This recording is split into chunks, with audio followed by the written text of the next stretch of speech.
கலியுகத்திலும் கந்தன் நேரில் வந்து காட்சி கொடுப்பார் என்பதற்கு இதோ இந்த உண்மை சம்பவமே சாட்சி. இந்த நிகழ்வு இன்றளவிலும் நடந்து கொண்டுதான் இருக்கிறது. இந்த வீடியோவை கடைசி வரை பாருங்க. வீடியோக்குள்ள போகலாம். கண்களை கவரும் அளவிற்கு ஒரு பசுமை நிறைந்த ஒரு கிராமம். அந்த கிராமத்தில் குடும்பத்துடன் வசித்து வந்த வேலம்மாள் என்ற சிறுமி தீவிர முருக பக்தியோடு சிறுவயதிலிருந்தே முருகனை வழிபட்டு வந்தார். வேலம்மாள் வளர்ந்து திருமணம் முடிந்து வேறு ஒரு கிராமத்திற்கு சென்று கணவருடன் வசித்து வந்தாள். அப்போது அவர்கள் புதிய வீடு ஒன்று கட்டி வந்தனர்.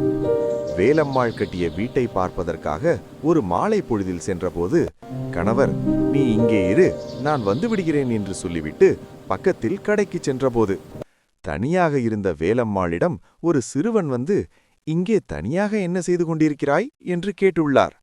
அப்போது வேலம்மாள், "நீ தனியா வந்திருக்கிறாயே, நீ யார்?" என்று கேட்டதும் வீட்டிற்குள் ஓடிவிட்டான் அந்த சிறுவன். சில வருடங்கள் போன பிறகு வேலம்மாள் வீட்டு வாசலில் படுத்து தூங்கும்போது மஞ்சள் நிற உடையில் தலையில் பச்சை தொண்டு கட்டிக்கொண்டு 5 சிறுவர்கள் வேலம்மாள் கண்முன் தோன்ற, அப்போதுதான் வேலம்மாவுக்கு தெரித்தது வந்தது முருகன்தான் என்று. வந்த சிறுவர்கள் வேலம்மாளிடம் விளையாடுவதும் அந்த சிறுவர்கள் வேலம்மாவை கையை பிடித்து அழைத்து சென்று மயில் வாகனத்தில் அமர வைத்து விளையாடுவதும், பிறகு மயில் வாகனத்தில் அழைத்து சென்று பறப்பதும், சிறிது நேரம் கழித்து வீட்டு வாசலில் விட்டுவிட்டு நெற்றியில் திருநீறு சந்தனம் வைத்துவிட்டு பிறகு கையில் திருநீறு கொடுத்து செல்வார்கள் அந்த சிறுவர்கள். ஆமாங்க, இது சம்பவம் உண்மையாக நடந்தது. இப்பயும் அந்த கிராமத்தில் முருகன் வேலம்மாள் என்ற பாட்டிக்கு முருகர் இப்ப நாம வாழுற கலியுகத்திலும் உண்மையான பக்தி இருந்தா முருகர் நேரில் வந்து கண்டிப்பாக அருள் செய்வார்.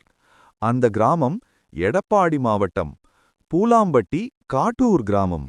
முருகர் வந்து விளையாடி மயில் வாகனத்தில் அழித்து சென்ற பாட்டி இவங்கதாக. நம்முடைய பக்தியும் உண்மையாக இருந்தால் கண்டிப்பாக வேலம்மாள் பாட்டிக்கு அருள் செய்த முருகன் நமக்கும் ஒரு நாள் காட்சி கொடுப்பார். கலியுக கந்தனுக்கு அரோகரா. ஓம் சரவணபவ.